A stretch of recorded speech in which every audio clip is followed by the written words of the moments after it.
창세기의 말씀이 이제 다 저물어 갑니다. 늙은 야곱은 더 이상 교활하게 자기중심적인 삶으로 또 머리가 팽팽 돌아가는 그런 전략가로서의 삶이 아니라 이제 점점 많이 늙었고 저물어가는 그의 모습이 미련하리만큼 우직한 모습을 보여주고 있는 것 같습니다. 게다가 요셉이 애굽의 총리가 되었으니 이 가족은 이제 어려울 것이 없는 인생의 하이웨이가 열린 것 같습니다. 아이들에게 들려주는 동화책 마무리처럼 이제는 행복하게 살았더래요. 이렇게 하고 그냥 끝내도 될 만한 그런 시점인 것 같습니다. 그렇지만 하나님 이야기는 그렇게 끝나는 게 아닙니다. 아직 요셉을 통해서 그리고 이후로 계속 이어가실 하나님의 이야기는 더 길게 남아있기 때문이죠. 이를 위해서 야곱의 가족들은 미랄이 되어야 합니다. 어떻게 쓰이고 어떤 모습으로 살아가야 할까요? 오늘 저는 믿음의 가정이라는 제목으로 말씀을 함께 나누고자 합니다. 사실 야곱의 가정은 믿음의 가정이라고 하기에는 정말 부적합한 그런 가정이죠. 가정 자체가 한마디로 콩가루 집안이다 이렇게 말하는 게 차라리 맞을 만큼 아름답지도 모범적이지도 않습니다. 그럼에도 불구하고 오늘 우리는 본문에서 우리 가정이 갖추어야 할 모습을 이 야곱의 가정에서 요셉을 통해서 또 이렇게 보게 됩니다. 야곱이 잘해서가 아니라 하나님이 이끌어 가시는 그 모습을 유심히 지켜보노라면 이게 하나님의 방향이구나 라는 것을 생각하게 되고 그 길을 따라가는 우리 모두가 오늘 이 밤 되었으면 좋겠습니다. 야곱의 가정에서 우리에게 보여주는 믿음의 가정, 그 첫 번째 요소로 우리는 말씀을 따라 움직이고 있는 이 가정을 보게 됩니다. 3절과 4절 말씀 우리 다시 한번 볼까요? 3절과 4절 다시 한번 읽어봅시다. 하나님이 이르시되 나는 하나님이라 내 아버지의 하나님이니 애굽으로 내려가기를 두려워하지 말라. 내가 거기서 너로 큰 민족을 이루게 하리라. 내가 너와 함께 애굽으로 내려가겠고 반드시 너를 인도하여 다시 올라올 것이며 요셉이 그의 손으로 내 눈을 감기리라 하셨더라. 야곱이 요셉의 이야기, 요셉이 살았어요. 애굽의 총리가 되어 있습니다. 라는 소식을 들었을 때 이 야곱이 얼마나 충격을 받았겠습니까? 수십 년 전에 죽었다라고 생각한 그 아들이 살아있는데 그것도 대제국의 총리가 되어 있다는 소식은 너무나도 기쁘고 너무나도 충격적이었을 겁니다. 그래서 야곱은 불편한 몸이었지만 당장 애굽으로 뛰어가서 요셉을 만나고 싶었을 겁니다. 그러나 오래도록 지켜온 약속이 있는 이 땅을 그렇게 쉽게 떠나간다는 건 마음이 편치 않았을 겁니다. 왜냐하면 할아버지 아브라함이 기근에 애굽으로 내려갔다가 아내 사라를 누이라고 위기를 자초했던 일들을 그는 들어서 알고 있었을 겁니다. 아버지 이삭이 그랄 땅에 내려가서 아내 리브가를 또 누이라고 속였다가 위기를 자초했던 이야기도 들어서 알고 있었을 겁니다. 하나님께서 약속으로 주신 땅을 떠날 때 그것은 축복이 아니라 오히려 위험이고 저주가 되더라라는 걸 그는 그 조상들로부터 들어서 알고 있었을 겁니다. 그러면 이 야곱은 요셉을 보고는 싶은데 이 약속의 땅을 떠나는 것이 두렵고 그러면 한 일주일, 2주일 동안 잠깐 내려갔다가 보고 오면 되는 것 아닐까요? 이런저런 고민이 많았을 이 야곱에게 하나님은 방금 우리가 읽었던 3절, 4절에 나타나셔서 그 방향을 하나님이 정해 주셨습니다. 애굽으로 내려가기를 두려워하지 말라. 언제는 내려가지 말라고 붙잡으시더니만 이번에는 내려가라고 명령하고 있습니다. 이곳이 비록 약속의 땅이지만 지금은 애굽에 내려가야 할 때라는 거죠. 이 말씀이 주어졌을 때 야곱의 마음이 얼마나 홀가분했을까요? 요셉을 만나고픈 생각이 굴뚝 같았지만 이 행보가 혹시나 자기 욕심에 이끌려 말씀을 버리는 것 아닌가라는 고민이 될 수 있었을 텐데 하나님이 친히 나타나셔서 내려가라고 일러주시니 삶의 방향을 정해주시니 야곱으로서는 속 시원했을 겁니다. 여러분, 믿음의 가정은 믿지 않는 가정과 무엇이 다릅니까? 믿음의 가정은요, 삶의 방향성을 원함을 향해서 달려가는 게 아니라 말씀을 향해서 달려가는 게 그게 바로 믿음의 가정이라는 겁니다. 여러분, 사람들은 하나같이 자신의 원함을 향해서 살아갑니다. 취미생활도, 학교생활도, 직장생활도 결국은 다 자기가 원하는 쪽으로 향해서 열심히 달립니다. 그리고 그걸 자아실현이라는 거창한 이름으로 포장하지만, 그러나 그리스도인들은 자아실현도 좋고 원하는 일을 향해 달리는 것도 아름답지만, 그러나 우리의 삶의 목표와 방향성은 이제는 달라졌다는 거죠. 그리스도의 십자가 안에서 변화된 우리는 그분에게, 예수 그리스도의 피로 이제 그분에게 산바된 존재된 그리스도인들은 삶의 목적이 이제는 달라졌습니다. 주님의 삶이 그걸 우리에게 보여주지 않습니까? 마태복음 26장 52절에서 54절 말씀 우리 같이 한번 읽어봅시다. 이에 예수께서 이르시되 내 칼을 도로 칼집에 꽂으라. 칼을 가지는 자는 다 칼로 망하느니라. 너는 내가 내 아버지께 구하여 지금 12군단 더 되는 천사를 보내시게 할 수 없는 줄로 아느냐? 내가 만일 그렇게 하면 이런 일이 있으리라 한 성경이 어떻게 이루어지겠느냐 하시더라.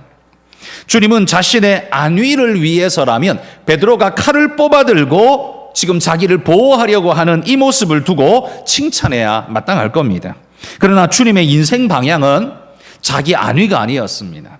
말씀 실현이 목적이었기 때문에 자기를 위해 칼부림하고 있는 이 베드로의 칼을 거두게 하시고 말씀을 위해서 자신을 내어 드리는 그런 삶으로 주님 나아가셨다는 거지요. 그것이 인간적으로 보면 실패자의 모습이죠. 왜? 체포되어 끌려가고 십자가에 매달리고 결국 죽게 되었으니까요. 그 자체만 놓고 보면 그는 인생 실패자의 길을 스스로 걸어간 것입니다. 그러나 궁극적으로는 어떻습니까? 진정한 승리자의 길을 걸어간 것이죠.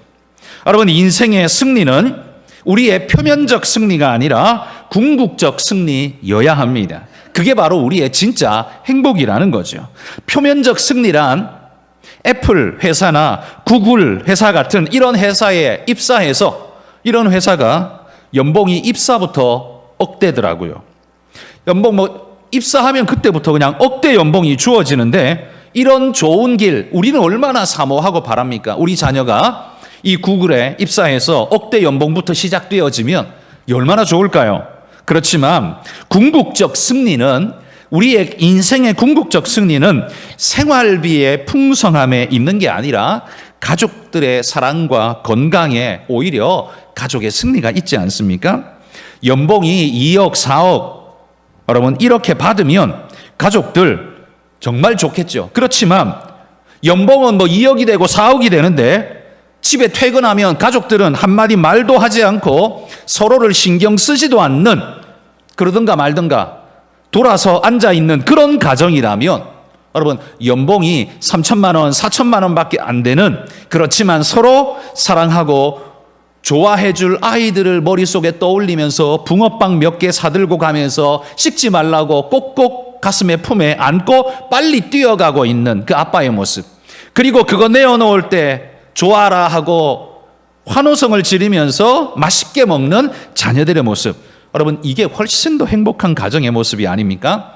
고급진 맨션에 살면서 자가용만 서너 대 굴리는 집, 그러나 퇴근하면 거들떠도 보지 않는, 서로를 냉대하는 그런 집보다는 차라리 20평 빌라에 살지만 퇴근하면 아빠 하면서 달려와서 안기는 그런 사랑스러운 자녀가 있는 그 아름다운 가정이, 그게 행복한 가정 아니겠습니까?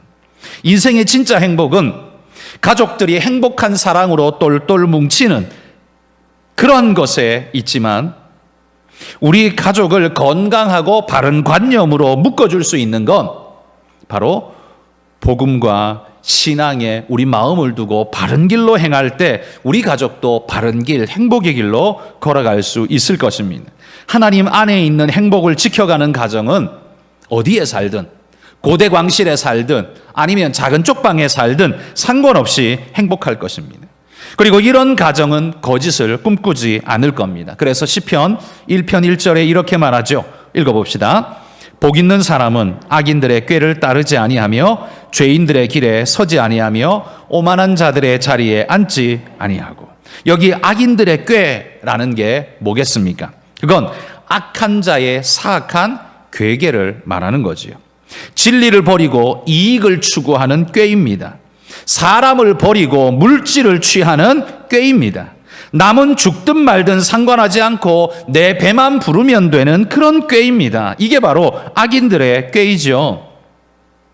그러나 의인은 그런 악인들의 꾀를 따르지 않습니다.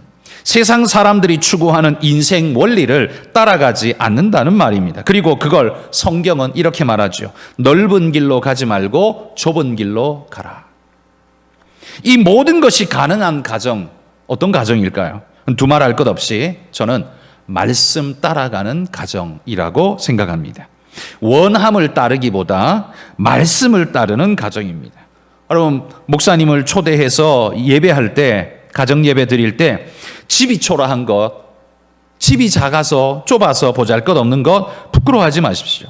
단칸방에 살아도 가족 모두가 믿음으로 살기를 힘쓰는 가정에 가면 목사도 기분이 좋고 기쁩니다. 그러나 고대 광실에 살면서 말씀이 아니라 원함만 쫓아다니면서 웬일인지 목사를 초대해서 가정 예배, 집에 예배를 드려달라고 하면 이게 웬일인가 싶기도 하고 불편하기까지 합니다.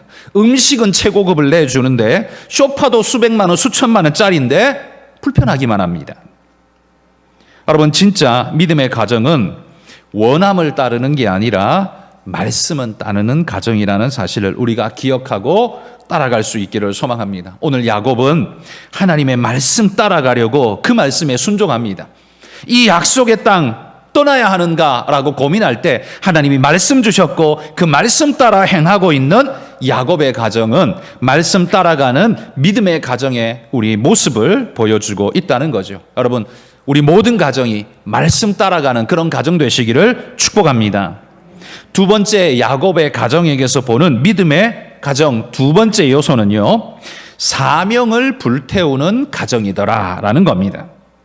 야곱은 요셉의 소식을 듣고 내려가는 것도 기도하면서 하나님 말씀 따라 내려갔습니다. 그런데 그들의 거처도요, 믿음을 따라 선택하고 있는 걸 보게 됩니다. 34절 말씀을 한번 보십시오.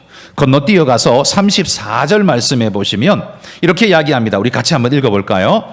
당신들은 이르기를 주의 종들은 어렸을 때부터 지금까지 목축하는 자들이온데 우리와 우리 선조가 다 그러하니이다 하소서. 애굽 사람은 다 목축을 가증히 여기나니 당신들이 고센 땅에 살게 되리이다. 요셉이 일러주는 이 보고의 핵심이 어디에 있습니까? 요셉은 살고 싶은 곳에 살고자 가이드를 하고 있는 게 아닙니다. 살아야 할 곳에 살 수 있도록 가이드하고 있습니다. 이해되십니까?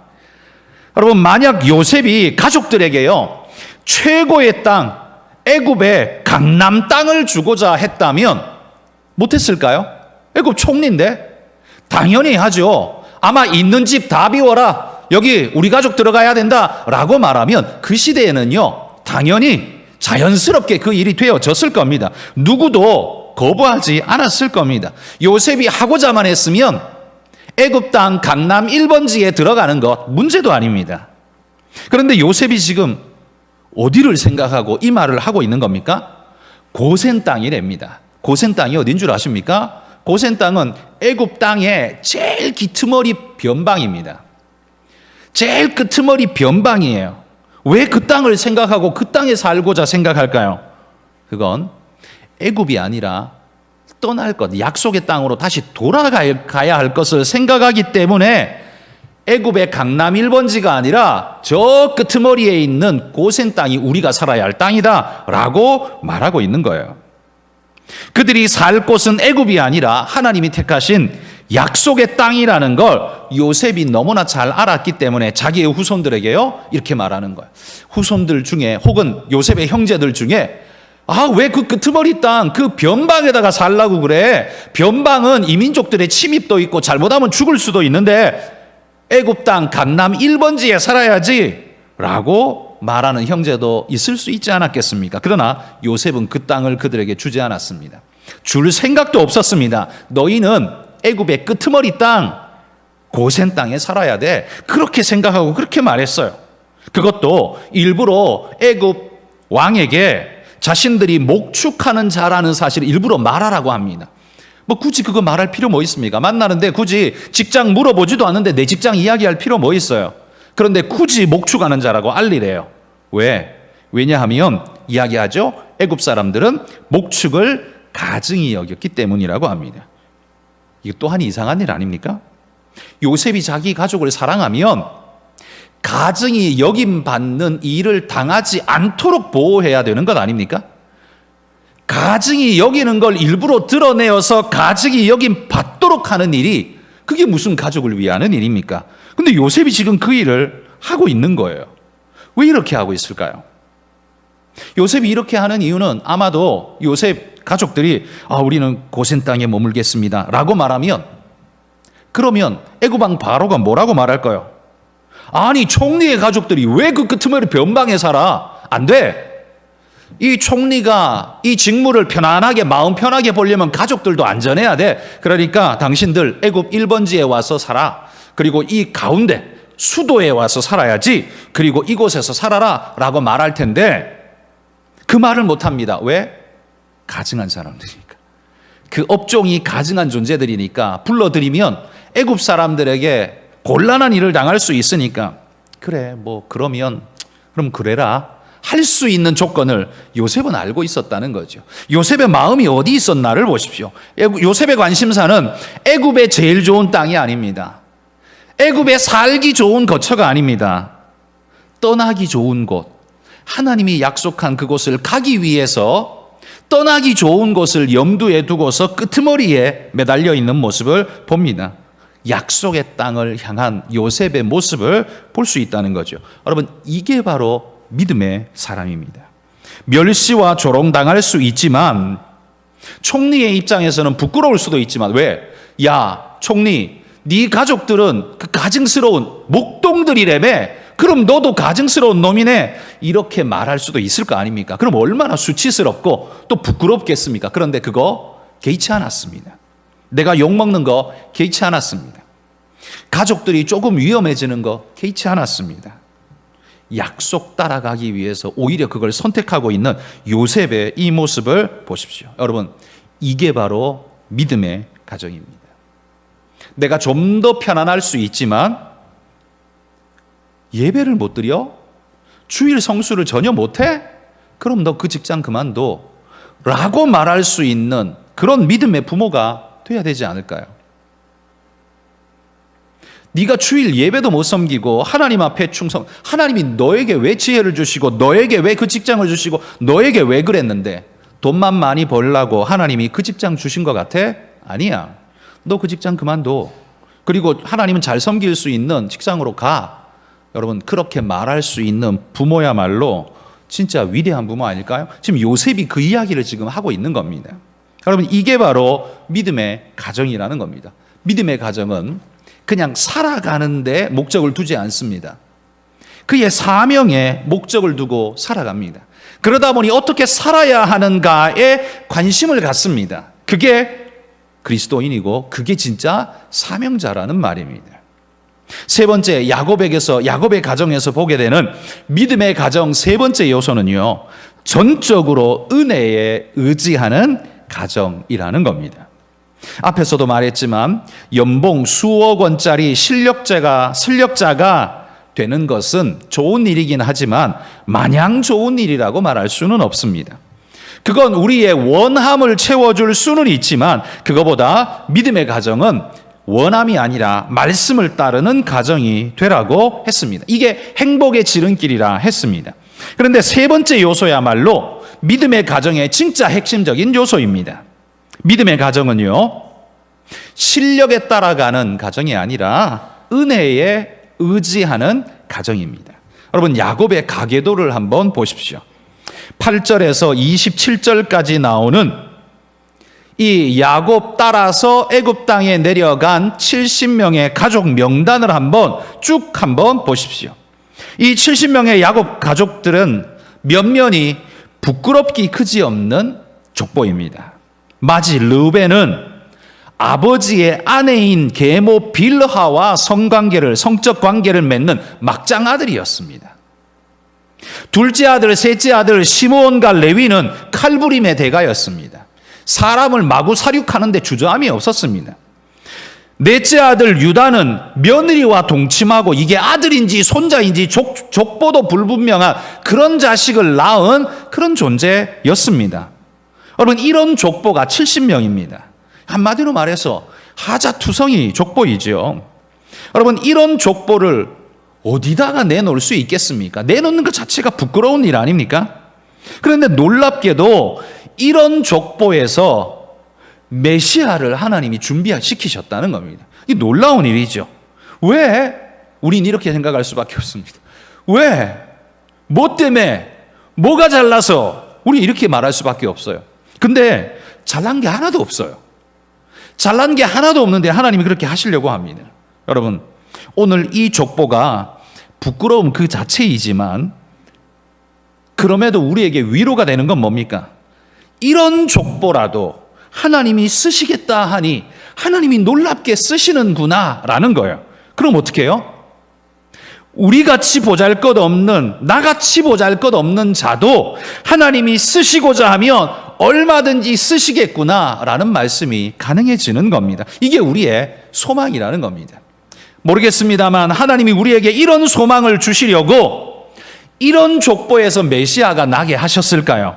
모르겠습니다만 어쨌든 우리는 이 족보를 보면서 이런 위로를 받습니다. 이런 족보에서도 하나님의 구원자 메시아가 나네? 그러면 나 같은 존재에게서도 하나님이 무엇이든 하실 수 있겠구나라는 우리는 그런 기대를 하게 된다는 거죠. 여러분, 진짜 영광은 은혜에 이끌려갈 때 주어지는 축복입니다.